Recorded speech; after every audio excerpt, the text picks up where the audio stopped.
نحمده ونصلي على رسوله الكريم أما بعد فأعوذ بالله من الشيطان الرجيم بسم الله الرحمن الرحيم والراسخون في العلم يقولون آمنا به كل من عند ربنا وما يذكر إلا أولو الألباب.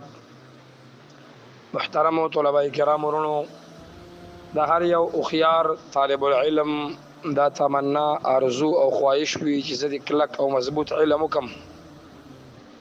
نو علم چې دینو دا اکثر کسبی وي، یعنی مهنت کوشش مشقت غواړي.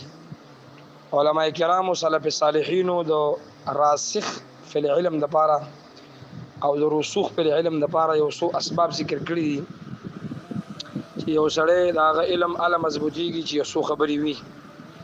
یو دا چې التقوى فيما بينه وبين الله، چې د طالب العلم او د الله په منځ کې د تقوا تعلق وي او د تقوا نسبت وي، یعنی په طالب العلم کې د الله تعالی یری او د ځان د تمام ګناهونو نه بچ کی.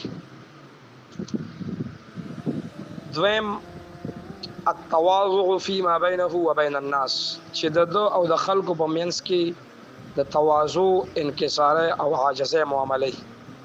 متکبر له الله تعالی علم نور کی، بلکې د متکبر مبارک الله فرمایي سأصرف عن آیاتی الذين يتکبرون في الارض، چې د متکبرین نه بزه د قران د آیاتونو واړو ما د دې د فهم نه باغی محروم ک. او امام بخاری رحمه الله تعالی د امام مجاهد قول ذکر کړی چې لا يتعلم العلم مستحي ولا مستكبر. علم متکبر سره او شرمیدون کې سره چې هغه په علم کې شرم کوي د علم نشي کولای. دریم سبب ذکر کړي الزهد فيما بينه وبين الدنيا، چې د طالب العلم او د دنیا په منځ کې به د زهد معاملې د دنیا سره مینه نه، یو دنیا سره تعلق دی او بل دنیا سره محبت دی. او تعلق خو چې موږ په دنیا کې او خامخا په دنیا سره تعلق وي دنیا والو سره، خدا دا چې د دنیا محبت او مینه به ضرورت نه کوزو، ځکه په یو ځل کې د علم مینه او د قران فهم او دنیا دواړه نشي جمع کېدای. امام زرکشی البرهان کې فرمایي لا يجتمع فهم القرآن والاشتغال بحطام الدنيا في قلب المؤمن ابدا.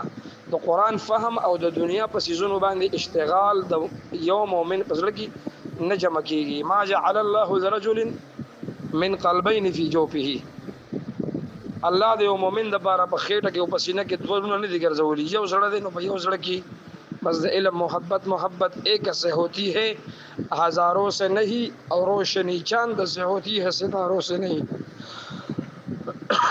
او څلورم سبب ذکر کی